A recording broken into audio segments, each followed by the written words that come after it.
If you have been following this project regularly, you'll know that the last time I filled up the radiator and the engine block as much as I could, and then I went to find the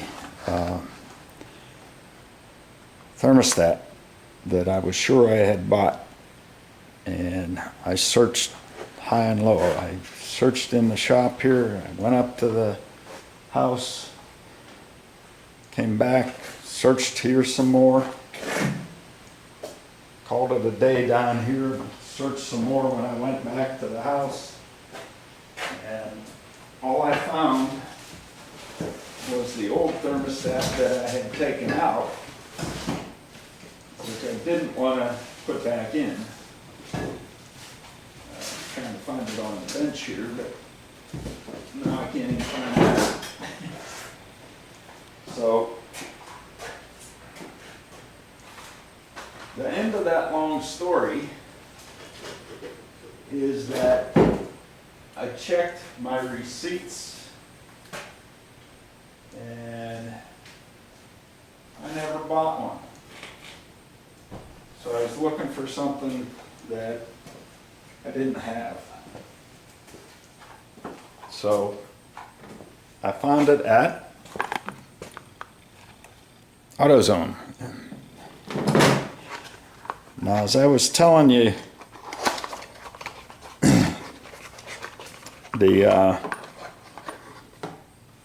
as I was filling the radiator and the engine block, the way I did it with the thermostat removed was because once you put this thing in, there's no place for air to escape, so you get an air bubble inside the manifold, and it is very slow to there may be a little bit of a air leak right here, or an air vent right there, but it's a vent, but it's kind of plugged, so it's really small right there. So that's why I fill it the way I do, because to fill it with the only air escaping from the block being through that little hole, it takes a while to fill it. You have to wait till it equalizes, and then you add a little bit more. It's much quicker if you just do it all at once. Now, I'm going to install this. The spring side always goes into the manifold because the heat from the engine causes that spring to expand or contract, probably contract, and that opens the valve here. And that's how the thermostat works. So if you put it in upside down, the heat from the engine doesn't get to the spring, and it may eventually work, but you could overheat your engine before it opens up. So you want to make sure that's the way you install that. Now, I had hooked up the gooseneck and without a thermostat in there, which you can run, but your car will take a long time to heat up. And I am going to put some gasket maker that is for water pump and thermostat housing. I don't know if you'll be able to read that. On the gasket before I snug it down with the bolts. So first thing I'm going to do, in order to allow me to have more room to work, and actually you'll get a better view, is I'm going to remove this PCV valve here if I can get to the clamp.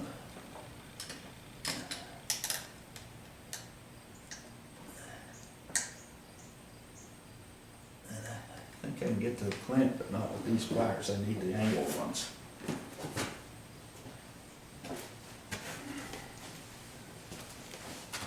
It's just one of those spring clamps that you compress. And once you've compressed it, slide it back. Hopefully I'll be able to do it and you'll see what I'm talking about. But,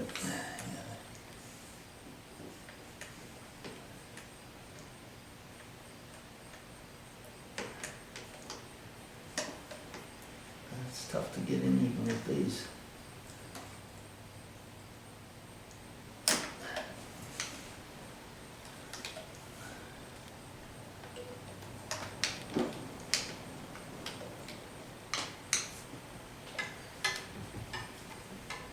Maybe I'll have to take the thermostat housing off first. And to do that, first thing that I'm going to do is take off the hose. That'll just make it more difficult to align the gooseneck if that's attached to it. And once the gooseneck is bolted down, it'll be pretty easy to just push that hose on. So get rid of the hose. That was a 5/16 socket on that particular hose clamp. And then we're going to take off the gooseneck. Once all that stuff's out of the way, I think I'll have a shot at getting the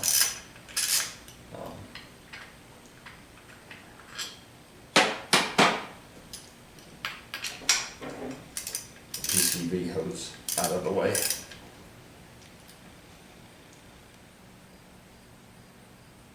And just a quick note, once I do this, I'm going to leave it set a day for that gasket maker to seal, to cure, so I know I have a good seal.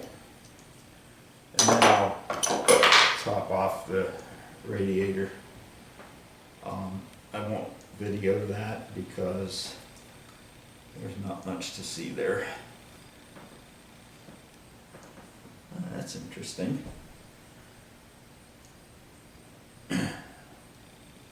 The level has gone down, so some air bubbles must have worked their way out of the system.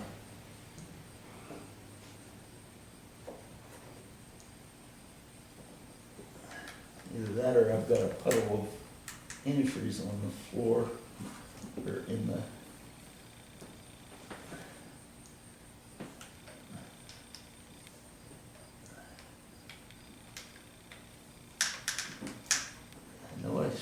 squeeze this with a pair of pliers to put it on, and now I'm having trouble reaching it. I've got it there.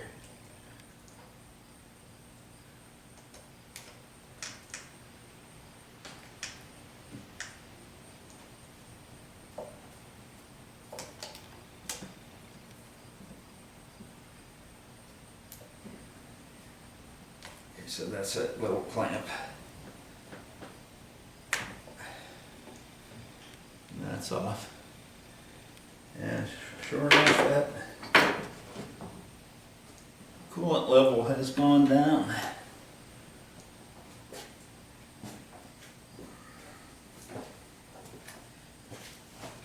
Gonna look under the car and make sure I don't have a puddle. And I'm gonna look inside to make sure I don't have a puddle from the heater core. I don't believe I do. I think it's just some air bubbles work their way out. But it's actually a fairly significant amount. And if you were trying to load that, or if you're trying to fill that with just that little air escape in the thermostat, you would have thought you were full, and come back, you had a great big air bubble in your engine. So that is good. There's no puddle under it, no puddle inside. So we are going to take off the thermostat cap, and we're going to add some, or the radiator cap, which has a thermostat built into it. I bought that so that I can, if I'm working on the car, I can tell what the temperature of the engine is, or at least the radiator, easily. So I am going to put my hose down in here.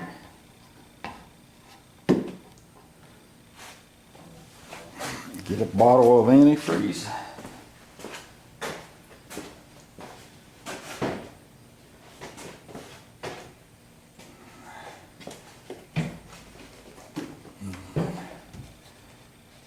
Add until I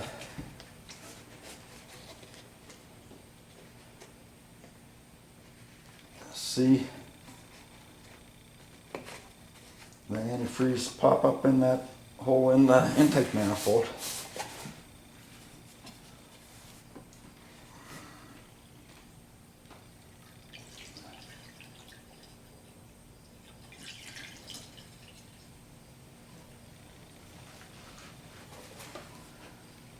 Okay, let me get a good look at that, because I see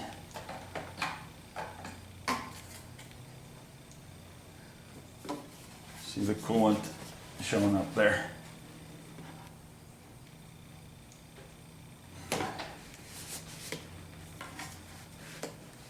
I should have made that funnel hose a little shorter. Didn't want to do that. I spilled some.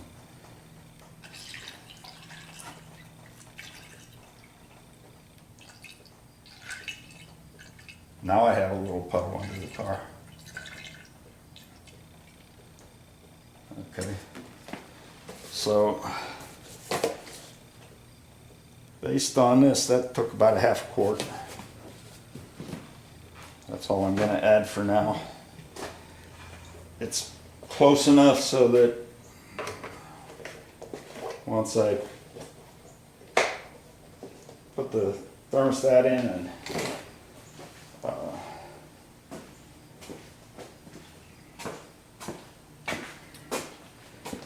seal it all up. You couldn't see the level of the antifreeze.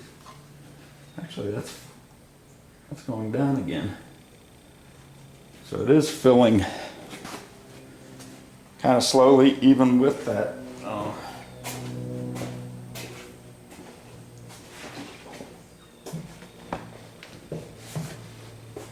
cap being off, or the thermostat being out of there.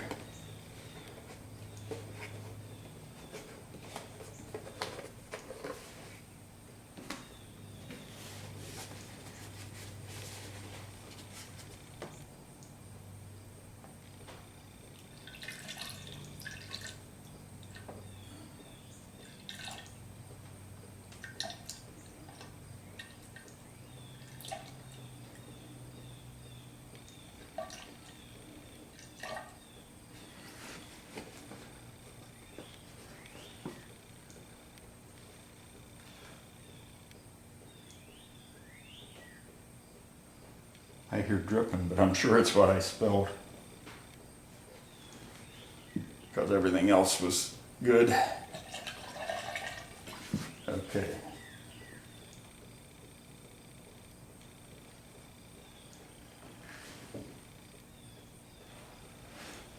I think I'm going to call it a full there.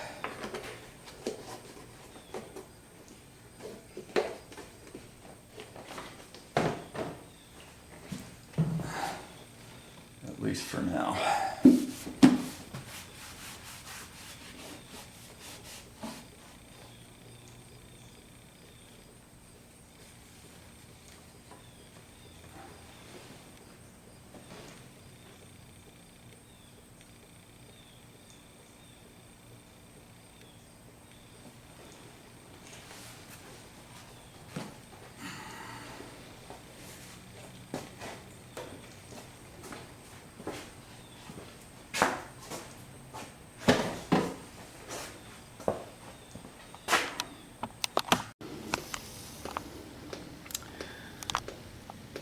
So that dripping I was hearing wasn't from what I spilled.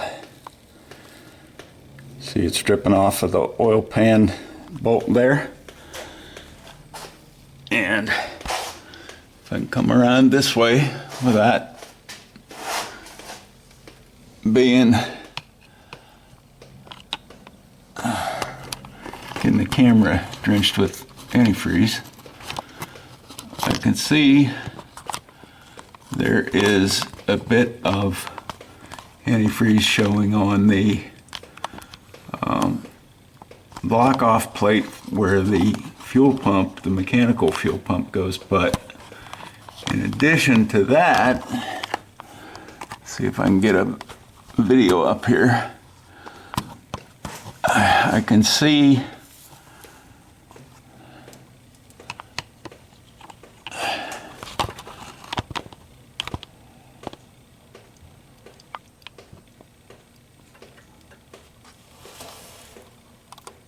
right here, you can see antifreeze dripping down. Well, it's coming from right there. And that is where the head gasket meets the block, right there.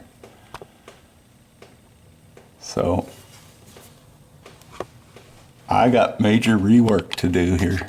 Gonna pull it all apart, drain all the antifreeze out, and basically go back several months of work. Dang. Now it sounds like it would have been a good idea to have the machine shop build the engine, huh?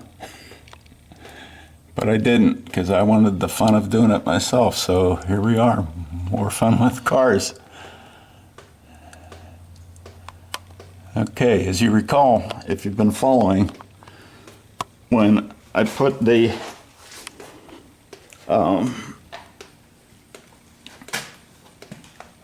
heads on the block, and I used the head bolts that were provided. What did they come with? I guess they came with the heads. What happened was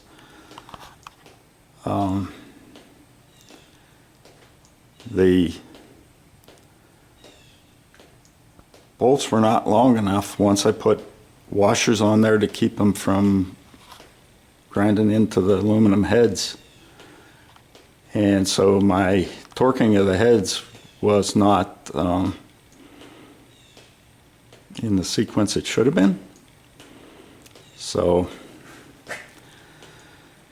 I am good. Before that drips too much onto the floor, I'm going to get a piece of hose and a jug from the antifreeze and try and capture some of that antifreeze out of the radiator before it just ends up all over the floor. Took me a while to figure out how to get a jug under there to capture most of the antifreeze I'm taking out of the system, but I've got it now where it's capturing it, and I'm going to drain the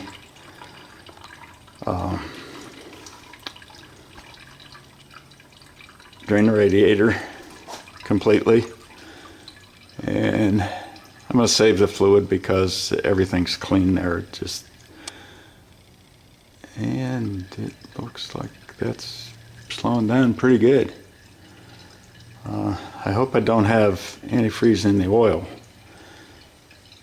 but that will need to be determined, because if there is, then I've got to drain the crankcase and start over. I may do that just as a precaution. I mean, the oil is relatively inexpensive compared to everything else. So in the meantime,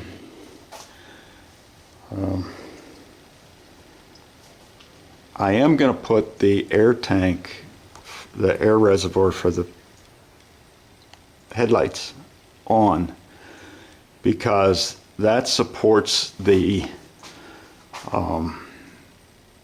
front end of the car, because it attaches to the frame and then it bolts in up here. Right now to hold the nose up, I've got a couple straps attached to a hook in the ceiling.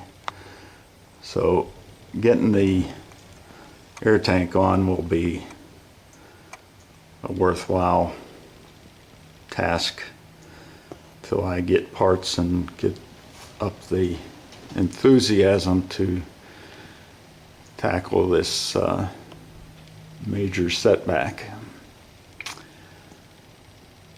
Well, thanks for watching. So I had put about 3.5 gallons of antifreeze into the system, and when I emptied it out, some of it went on the floor, but empty, empty. And one of the other jugs that I had is only has about a little less than 4 quarts in it. So either that difference leaked out onto the floor and evaporated because I haven't been down here in a few days, or some of it's got to be in the heater core probably. Other than that, the only place I can think of it might be in the engine, but that remains to be seen. I'll have to see when I take it apart, see whether it has signs that it leaked into the engine, because if the head gasket was bad on, you know, that it could leak to the outside, it could possibly leak internally as well. So time will tell.